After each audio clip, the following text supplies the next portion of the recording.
Okay, so good evening, good morning, good afternoon, everyone. Welcome to the improve phase of Lean Six Sigma Yellow Belt certification training. We are down actually to, this is the third to the last session. And I'm so excited for you guys to eventually take the certification exam. Okay, so let's get on. So as mentioned, we are following the DMAIC methodology as we go through the different tools that are suitable for Lean Six Sigma Yellow Belt. We have finished the define phase. The define phase is where we identify the focus area of the project. We also finished measure, where we quantify the pain points. And we went through analyze, where we used different tools to identify root causes. And now we move to improve phase. In improve phase, this is where we implement the solution and we verify whether the solutions we have implemented are effective. And we have a lot to cover for this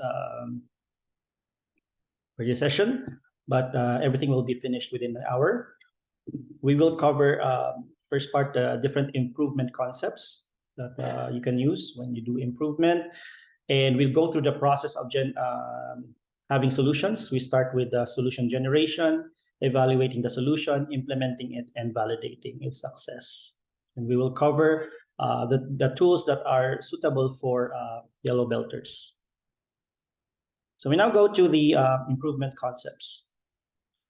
So one concept that you will be familiarizing with will be the concept of benchmarking. It's basically when you search out for a solution out there, it's always common to use benchmarking. So benchmarking is just the systematic process of comparing your performance or practice or products against those normally of your competitors or leaders in your industry, to identify areas for improvement. So it gives you an idea of how you are performing in relation to your peers. And this is actually human nature. It's quite easy to benchmark. And I find it funny because I have this opportunity to squeeze in this popular Portuguese quotation.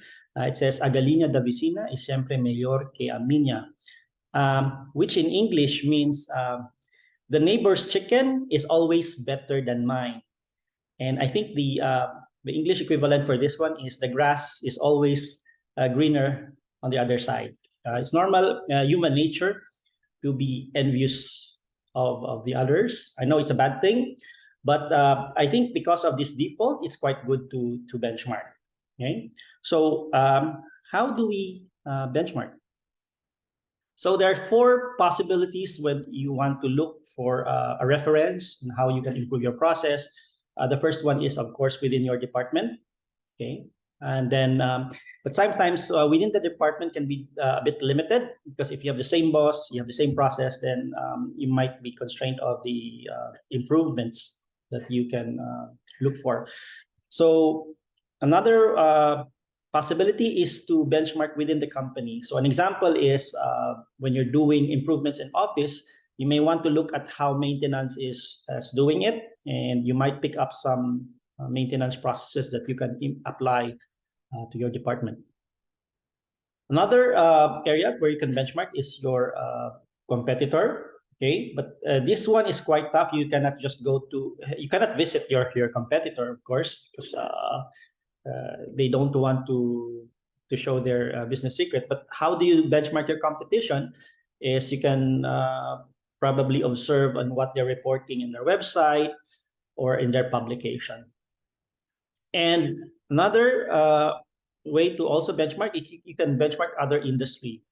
In fact, for example, when the call centers were applying Lean Six Sigma, their reference points are always the manufacturing industry.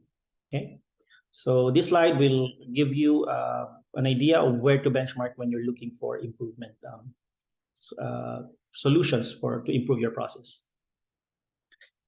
Another concept that I'd like you to think when you're doing solution is the two types of thinking. And both of these types of thinking are actually used when you're doing improvements. The first type of thinking is what we call divergent thinking.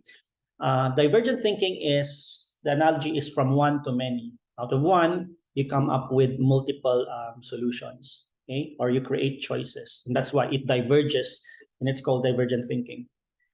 And the other type of thinking is what we call convergent thinking. Out of the many, you come up with one. And that's where the word convergent comes in, because you converge. Out of many choices, you come up with a few. Okay, and both of these thinking processes are important when you do improvements.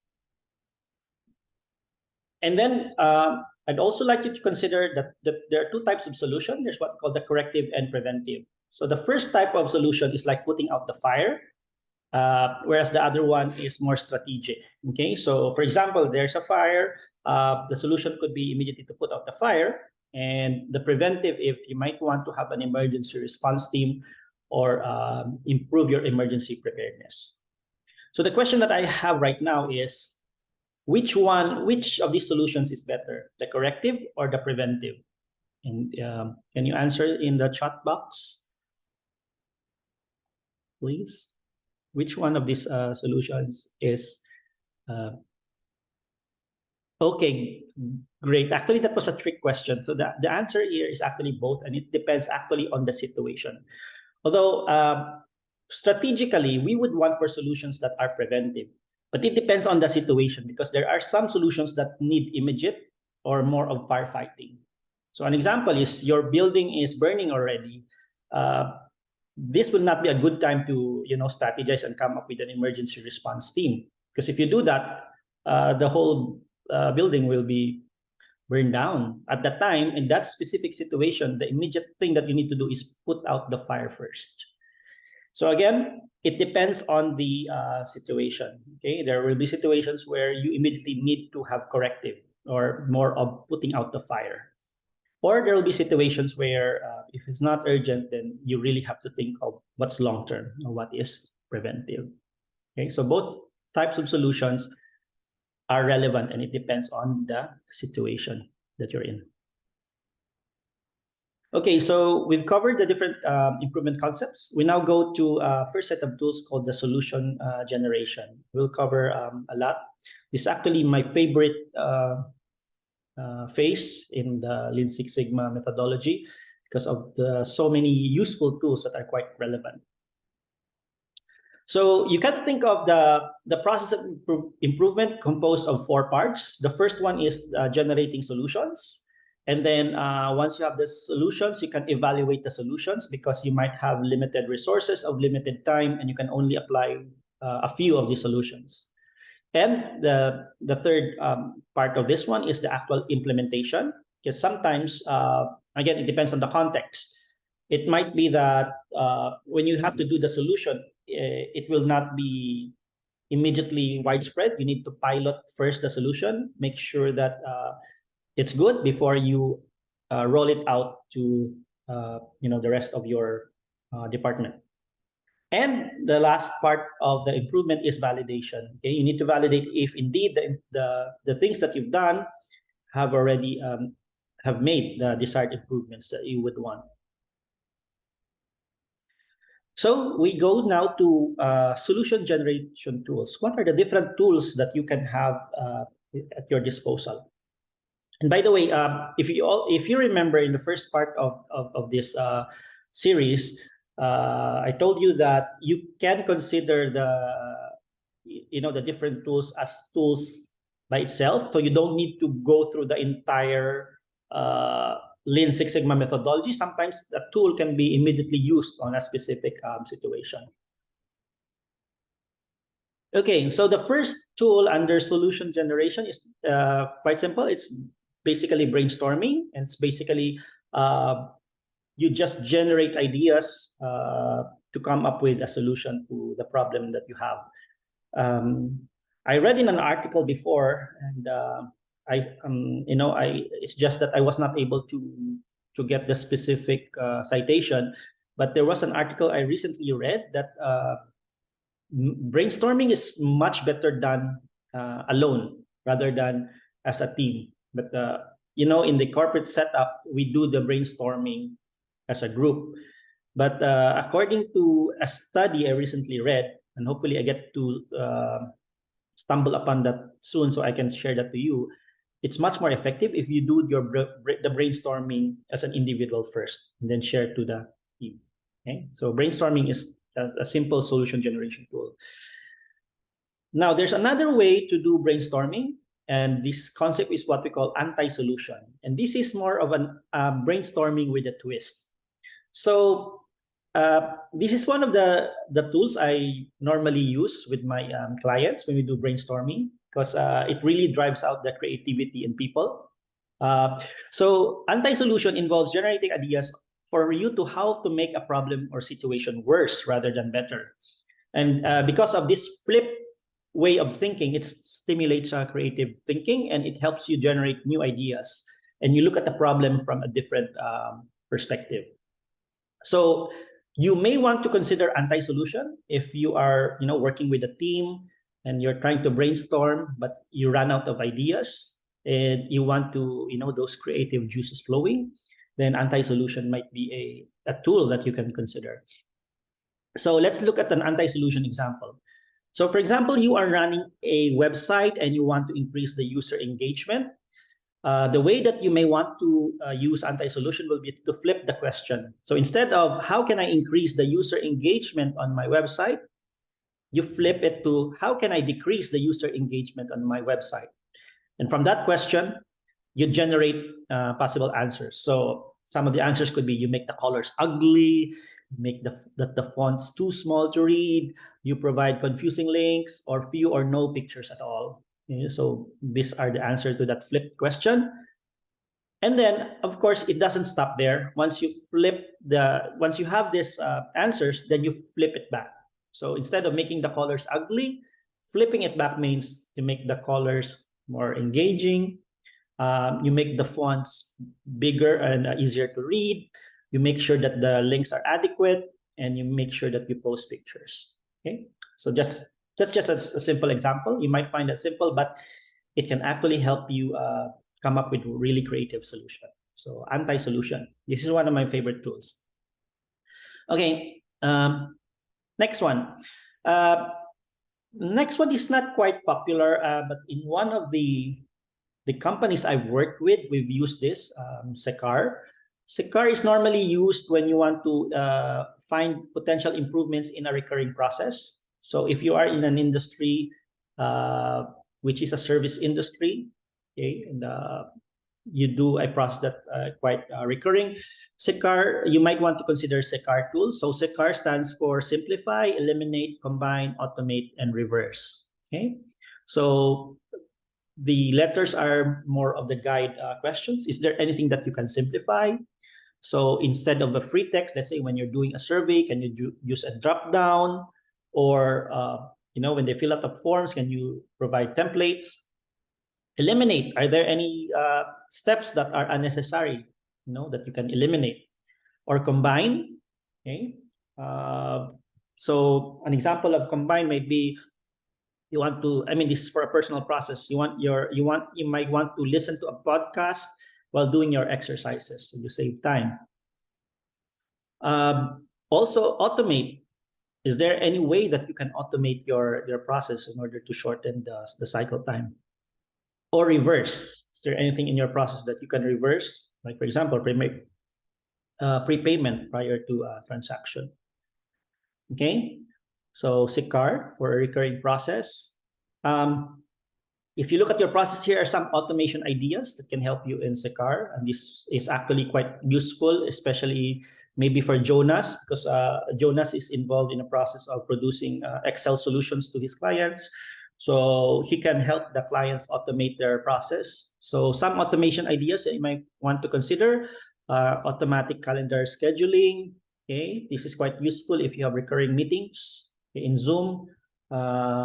Before, one of my struggles was when I do Zoom, I manually copy the link from Zoom to my calendar. But now there is an easy automation that when I click on Zoom, it automatically just creates this calendar and sends out to my, the people I would like to attend to that specific meeting. So automatic calendar scheduling. You might have an auto-filing system for your email. There are ways that you can do that for Gmail. Like, if, for example, if this email is coming from this specific person, then it's being filed to, a system. That's one way you may want to consider to automate your process. Or you can also have an automatic forwarding. Especially if you work in teams and you have assigned someone from your team to, address a specific topic, then you may want to look at automatic forwarding automation. Excel, of course, some automations might be the VLOOKUP function. Okay, it's much easier if you do the VLOOKUP, or you can provide links to your Excel sheets, especially if you're dealing with different tabs. Okay, so these are some ideas that you may want to consider when you want to automate as part of your SCAMPER process. Okay, we next go to another tool for brainstorming, but this one helps you categorize the ideas. This is also one of my favorite tools. It's called SCAMPER. This is based on the idea that what is new is actually a modification of an existing old things around you. Okay, this is quite useful. SCAMPER is quite useful if you're dealing with a specific product. Okay, normally I use SCAR when it is a process or a transaction. But when I'm dealing with a specific product, I use SCAMPER. So what does SCAMPER stand for? SCAMPER stands for, the S is for substitute, C is for combine, A is for adopt, M could be modify, magnify, or minify, P could be put to other uses, E could be eliminate, R will be reverse or rearrange. Okay, so this is the meaning of these verbs. And here are some ideas for in questions. So for substitute, maybe you would want to ask yourself, can you substitute your revenue model? Okay, so let's say you are a freelancer and you're charging your client based on a specific project. One way that you can ask yourself using this SCAMPER tool is, can I change the my billing process? Like, can I have a retainer, monthly retainer? Okay, it's a possible way to ask your process using SCAMPER. Combine, can you combine your sales with a relevant product? Adopt, can you use this product for another purpose? Modify, an example of modify, maybe can you change your color scheme in your website? P, can you put your product to another use? Or E, eliminate, can you eliminate a feature? Or R, is there anything that you can reverse? Okay, reverse the payment process. So hopefully you can use this slide as a reference in the future when you want to do SCAMPER. And to better drive home the point, I'm going to give a quick exercise. So I'll ask someone to read the exercise. Maybe Karen, can you read the exercise, please? Joshua, the manager of a Thai restaurant, is facing a decline in sales and seeks to explore opportunities for boosting revenue. Using the SCAMPER tool, generate potential ideas he can explore to address this challenge. Okay, so normally in a classroom setting, I give time to the participants to think, but since this is online, let's just proceed to some examples on possible answers. So for S, or substitute, Joshua may consider substituting a traditional ingredient with a healthier or more exotic alternative. For combine, he may want to combine two popular dishes to create a unique fusion item. Okay, so he probably might want to consider, let's say, adobo and think of a Thai ingredient and come up with a fusion. Adapt. A possible idea could be adapt his layout to accommodate private dining events or themed evenings. Okay. Under M, minimize. He can minimize the waiting time by introducing self-ordering kiosk or online reservations. Put to other use. He may want to consider using his unused storage space into a wine cellar or a chef's table experience. Eliminate. So he may want to eliminate an underperforming dish from the menu, to streamline the operations. Or under R, he can reverse the traditional serving style by, allowing customers to assemble their own dishes. So these are just some of the ideas that Joshua may want to consider using the SCAMPER tool. for his restaurant. Okay, so the set of tools that I've recently given were actually brainstorming tools. It is a divergent type of thinking. It helps you generate ideas. And my tip actually is to help you better in the future to be good in brainstorming is to practice lateral thinking. So lateral thinking, you can practice lateral thinking by exposing yourself to puzzles that are considered to tap lateral thinking. So to give you an idea, here are some lateral thinking exercises where the answer is not really straightforward. You need to be creative to come up with a solution. So let me give you some examples of lateral thinking exercises. So this is the first one. Okay, this is a puzzle. A man who lives in a 30-story building decides to jump out of his window. He survives the fall with no injuries. How did that happen? Okay, any guess? You may want to answer in the chat box. So this is an example of a lateral thinking exercise.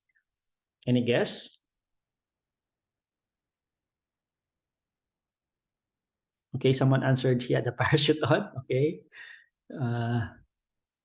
Anyone? He landed in sea. Okay. Someone had, okay. So these are possible answers. But the simplest answer was, yeah, he lives in a 30-story building, but he jumped out of the first or the second floor. Okay. So your brain automatically assumed that he jumped out of the 30th floor. So he just lived in a 30-story building, but he might have jumped out of the second floor or the first floor. Okay, so that's the answer to this exercise. Next one. A man is condemned to death. He has to choose from 3 rooms to accept his punishment. The first room has a firing squad with guns loaded. The second room has a blazing fire. And the third room is full of tigers that haven't eaten for 6 months. Which rooms should he choose? Okay, I think this is one of the popular puzzles. So any guess? Okay, lion. Okay, good. Tiger. Yes, tiger. Okay, good, Jonas. Yes, correct. So the answer is tiger because if the tiger hasn't eaten for 6 months, chances are they are dead already. So you open the third door because the tigers are already dead, and you will survive this exercise. Okay, and last one. These are a series of lateral thinking exercise called rebus. Okay, so the first one, you have to interpret what's flashed here. So the first one is lazy, is read as lazy afternoon because lazy is afternoon. Can you guess what this one is? This one. Oops, sorry. Let's go back. I'm supposed to use this one. Okay, let's read. Yep, second one is scrambled eggs. Very good. What about the third one? No, it's not blood over water. Any other guess? Okay, very good. Blood is thicker than water. Correct. Next one. Yep, 1 in a million. Okay. Fifth one.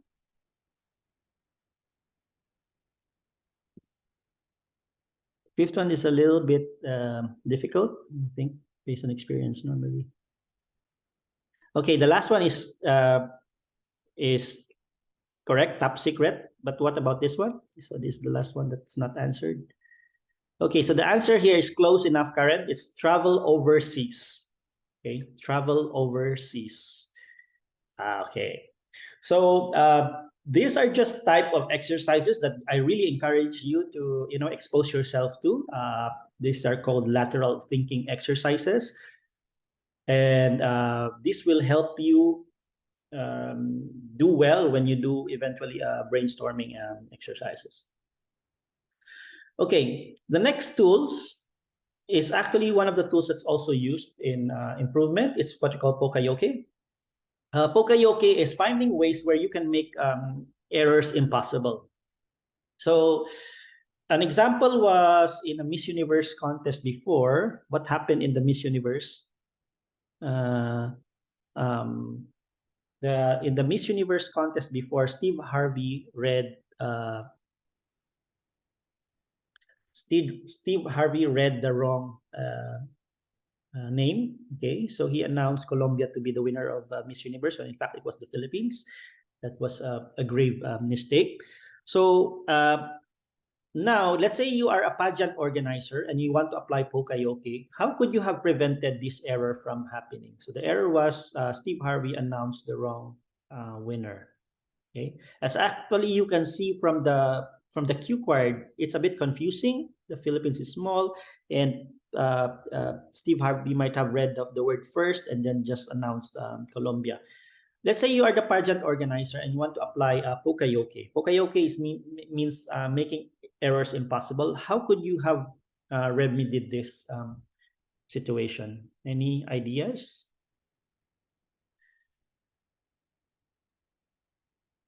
Okay, so you have to reformat layout, front and center and winner.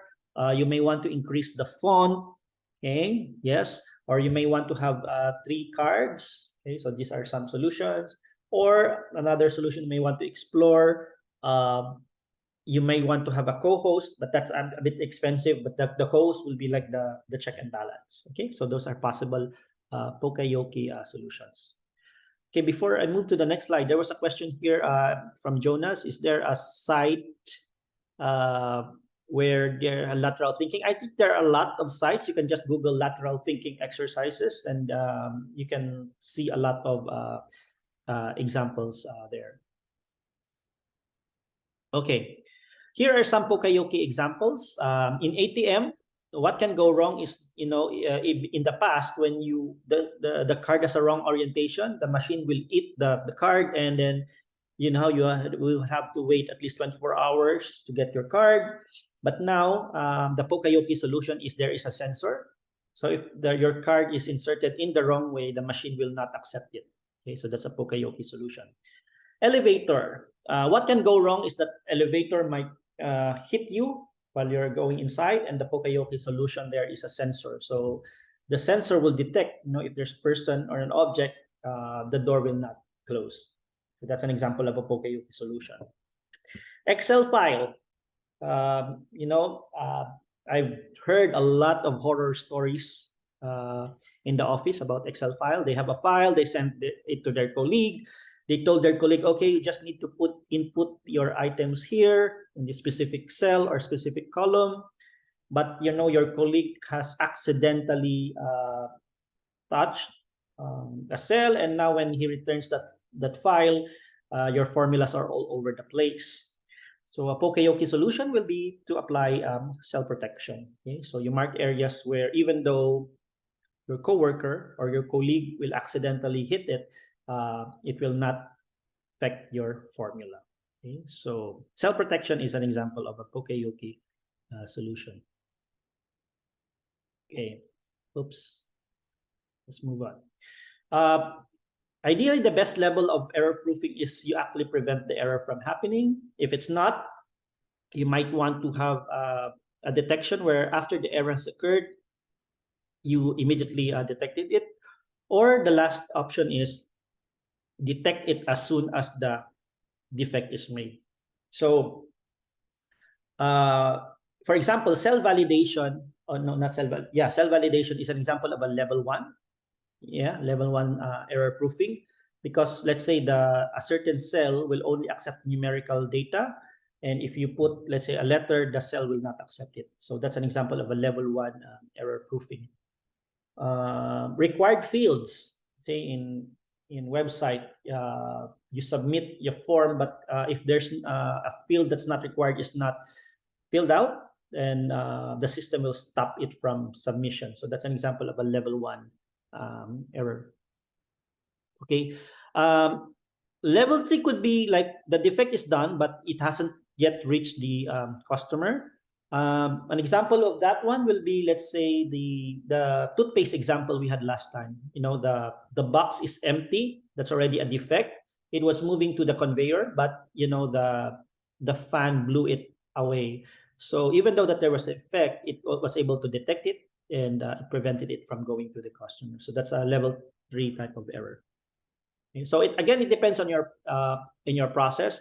I was asked this question: how is level 2 different from level 3? Again, it depends on the situation. The best answer I can give up, if it is still within your process and the error has done, but you haven't submitted it to the next person, then that could be level 2. Level 3 is you have submitted it already to the next person in line, but it's not yet the customer, or the final product is not yet delivered to the customer. Okay, so you pass it on to the next person in your process, but it has not yet reached the customer. So that's more of a level 3. Okay. The intensity order. So the best one is, if you can go for one is the best. Okay, if because it's really on the prevention, then 2 and 3.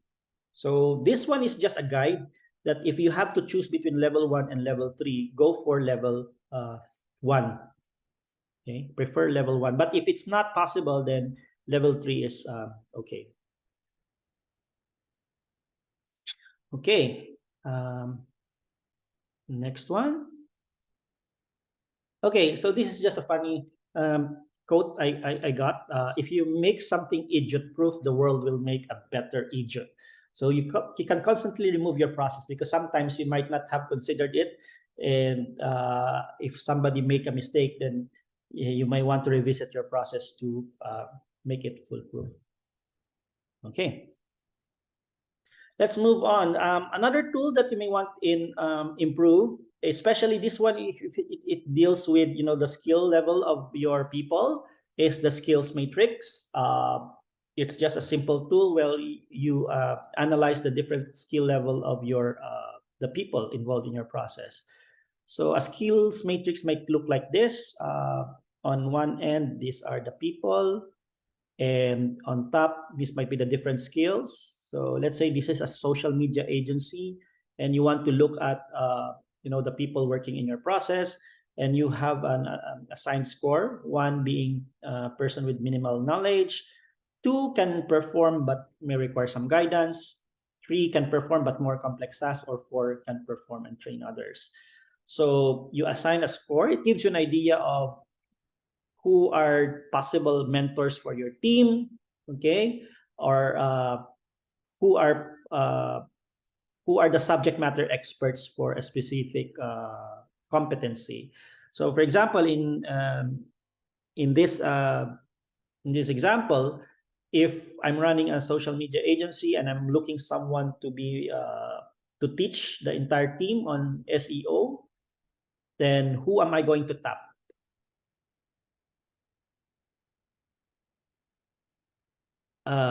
Okay, there's a question here from Jonas. So there should always have someone with a 4 in any skill. It depends. Okay, it depends on the situation, because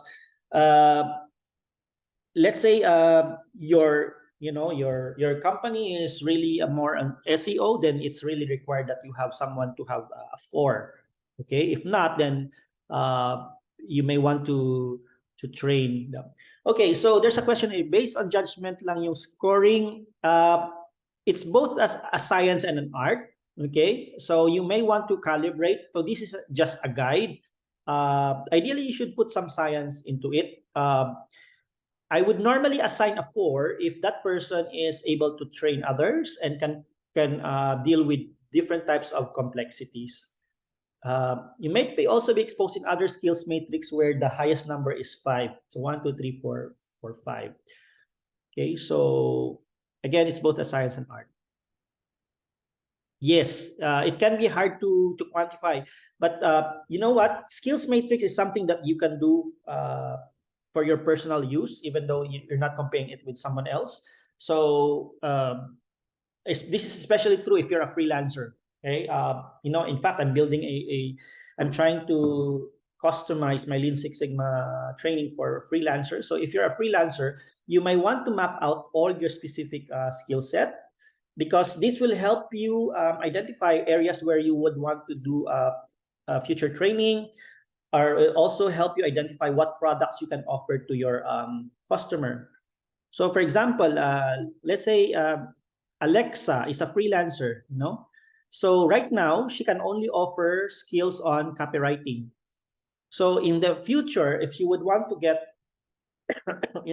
clients in terms of SEO or design, then Alexa can use this tool to identify, okay, from my training needs perspective, I need to train myself in social media management and SEO and design.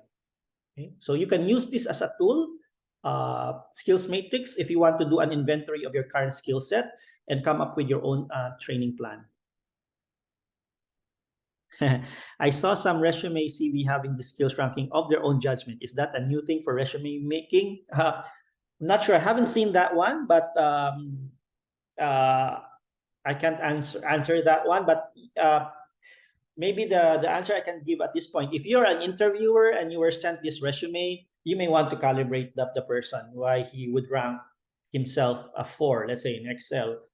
Okay, I normally encounter that experience. Like I interview a candidate, and let's say I ask the candidate to rate the skill. For example, there was last January, I interviewed someone for one of the clients I work with. So the person rated himself or herself, just so that we don't want to identify, a 9 in Excel in terms of the Excel skills from rating of 1 to 10. But when I ask her, she doesn't know about the VLOOKUP and the if and the count if. So that was already a red flag for me. I would not score myself a 9 if I don't know the if or the VLOOKUP or the count if. Okay, so you may want to calibrate. So calibration is key. Okay, skills matrix. Let's move on to the next tool. Okay, this is one of my favorite tools as well. It's called runners, repeaters, and strangers. This one is an approach to classifying incoming work. Okay, let's say in your process, you are accepting different types of work. Okay, one way to help your process is to anticipate the levels of complexity that can happen and find a way to address this. Okay, so if you can anticipate the level of complexity that's coming into your process, you're able to come up with possible ways to address. So the runners, repeaters, and strangers are classified as follows. In your process, if you have work that's high volume but very low in complexity, that is considered a runner. Okay.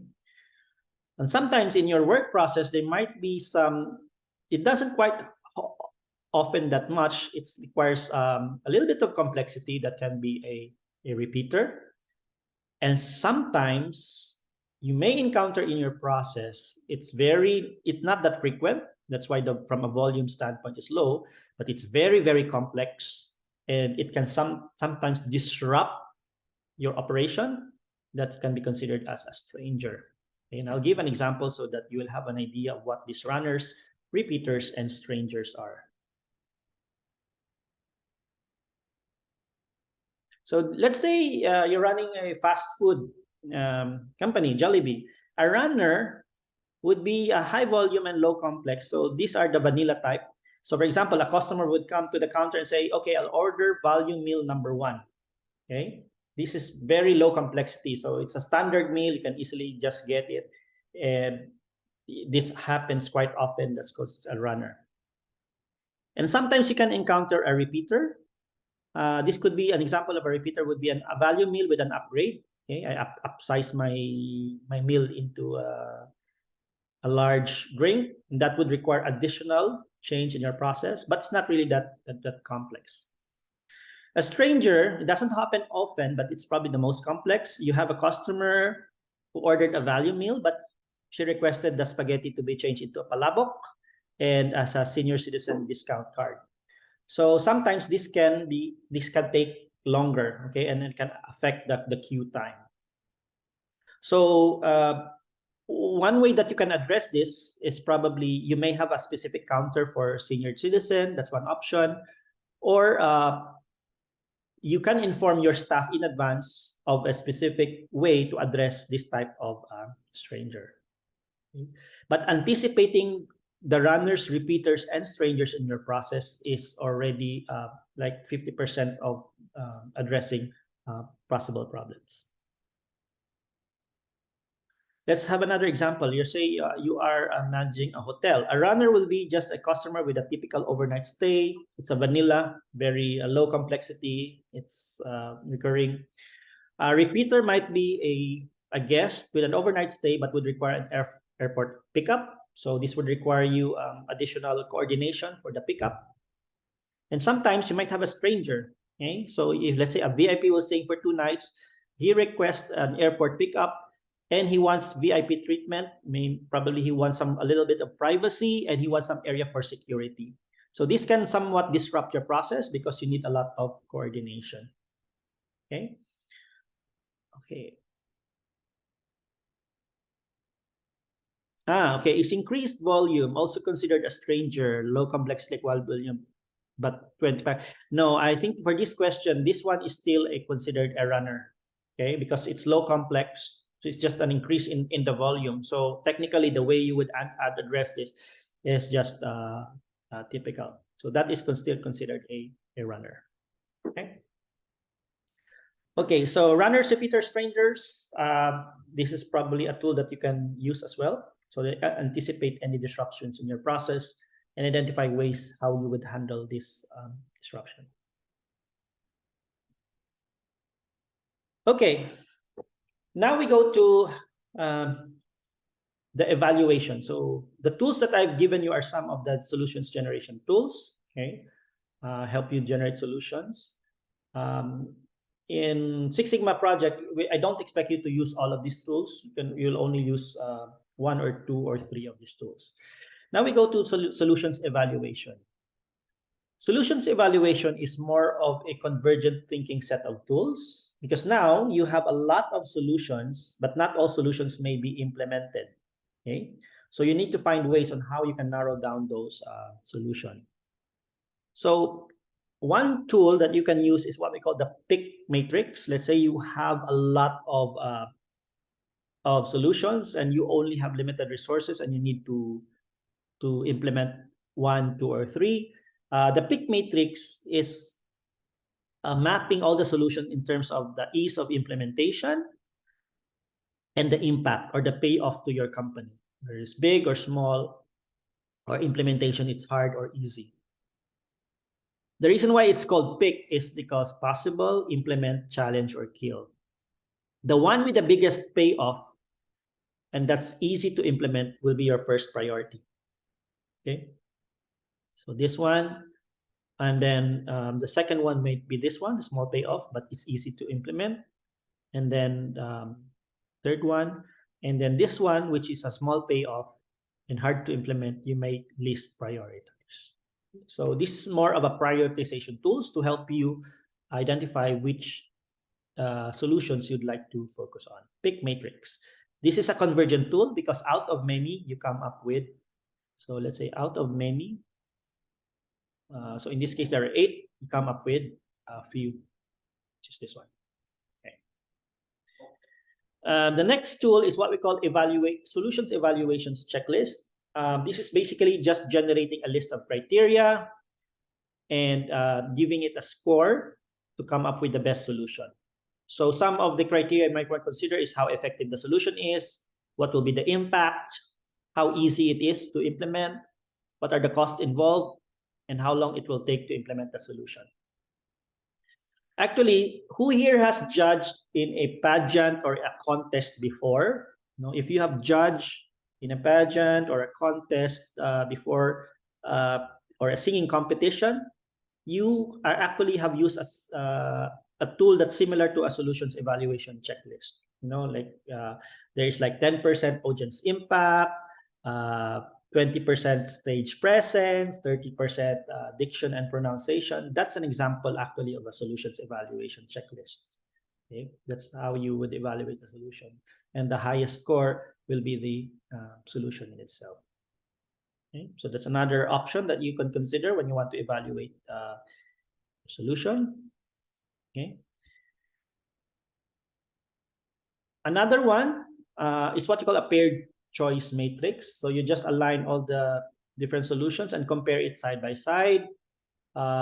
let's say, compare solution A versus solution B, which is better. So it's A, solution C versus solution B, which one is better, C, okay, and so on and so forth. So you consider solution by pairs, identify which one is your preferred solution, and then at the end, you count how much, what's the instance of the solution appearing. So in this case, in this example, we're evaluating 4 solutions, solution A, B, C, and D. And A appears to be the winner because when we compared solution A and B, A stood out. Solution C and A stood out. Solution D and A, it's still A. And when you count it, A has the highest score, which means that in this case, when you do the paired choice, you will go for solution A. Okay. The next tool, the last one for solutions evaluation is the multi-voting. This is also one of my favorite tools when I'm dealing with a client. Okay, it's called multi-voting. What we do is, there are, let's say, different solutions coming from people. I would give them the power to vote. I will give them like 5. I normally give them 5 stickers. Okay, I give them the power of 5 stickers. So here, in multi-voting, a person can allocate all the 5 votes into, let's say, one specific area. So let's say he feels strongly that this should be the solution moving forward. That person can be putting all his votes into that solution. Or he may want to distribute his votes accordingly. He has 5, so he can put 1 sticker here, 1 sticker here. He can probably put 1 sticker here, 1 sticker here, 1 sticker here, 1 sticker here. So he can allocate his vote accordingly. And at the end of the activity, in a multi-voting activity, you count the solution where has the highest number of votes. So I guess in this case, the team here this one has got the highest number of votes. So this will be the solution to carry forward. Multi-voting is a suggested tool if you want people to be involved and you want the process to be democratic. Okay, because each one has their own interest. So multi-voting. This is some. I think if you're facilitating a session, I would suggest that you do the multi-voting.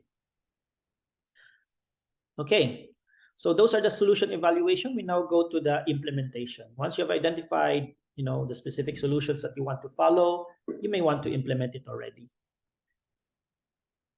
Okay. And in my experience, this is probably one of the toughest one because of this one.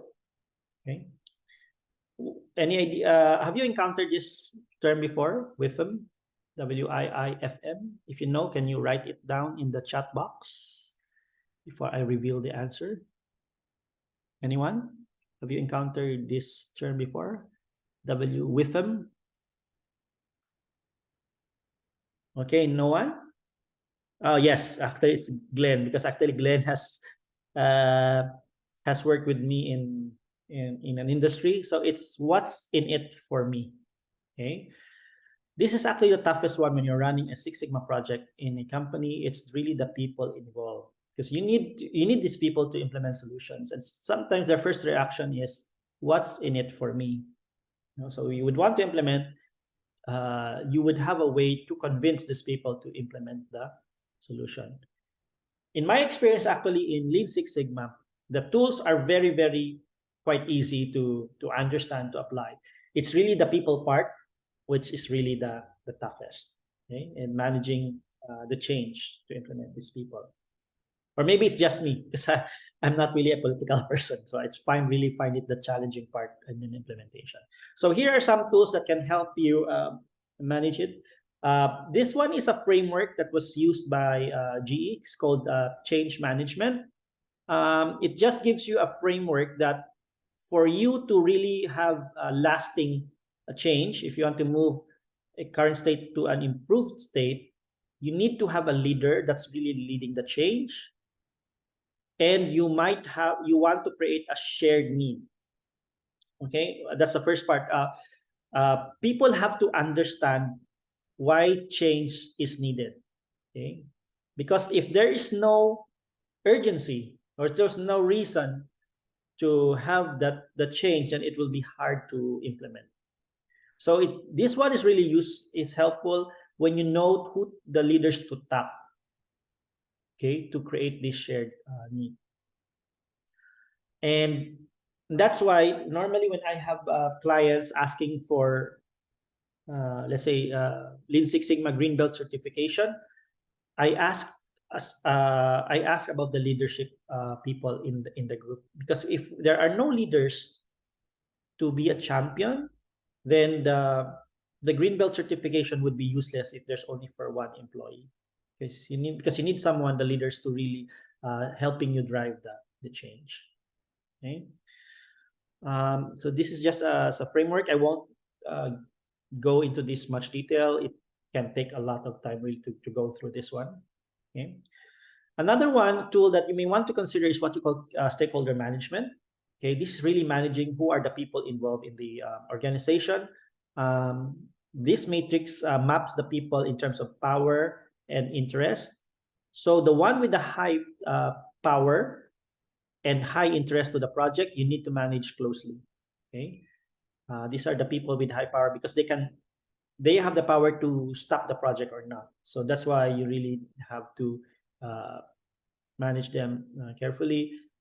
People with low interest but high power, you have to keep them satisfied. High interest but low power, keep them informed. In terms of priority, because you can only do so much with your energy, this might be the last in terms of priorities, those with low power and low interest. Okay. So this matrix will just help you manage your energy in terms of which people you want to focus your time to deal with. Okay. Another tool that you can use for the implementation is what you call a PDCA, or Plan, Do, Check, Act. This is especially relevant if you need to pilot first the solution and you're dealing with, let's say, a company-wide initiative. So it's just a simple methodology. You plan which factor do you want to check, what is the time frame of that testing. It has to be for a short period of time because you don't want to disrupt the process. And then you first check what are the effects of this change.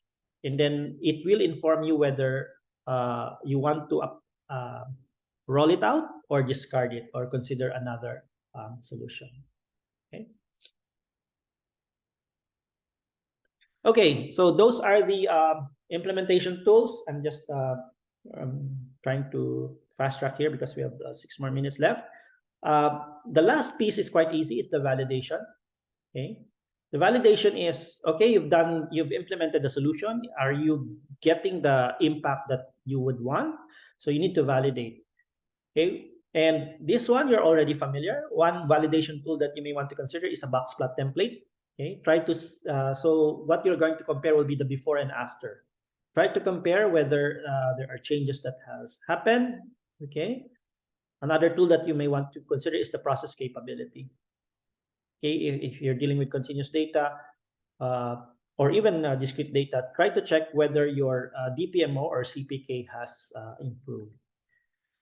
And the last piece of this one is actually an exercise, but I would leave this to you. The exercise is a train department, and they're giving you the times. Okay, the specification limit is given.